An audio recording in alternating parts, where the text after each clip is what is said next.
The overall goal of this procedure is to isolate subpopulations of parasites from skeletal muscles using FACS. This method can help answer key questions in the field of parasite biology, such as what is the biological difference between type 1 and type 2 parasites.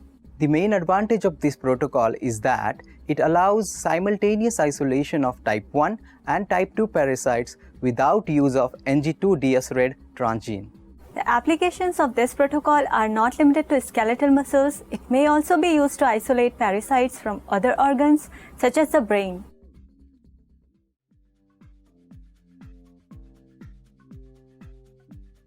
To begin, first obtain the desired tissue from a nested GFP transgenic mouse, and then wash the tissue twice in ice-cold PBS containing antibiotics.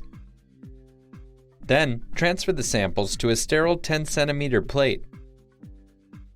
Next, using sterile scissors and blades, cut the muscles into fine pieces of 1 to 2 millimeters cubed. If needed, add a small amount of DMEM to prevent the tissue from drying out. Pipette the tissue up and down through a 10 milliliter serological pipette to disrupt it mechanically.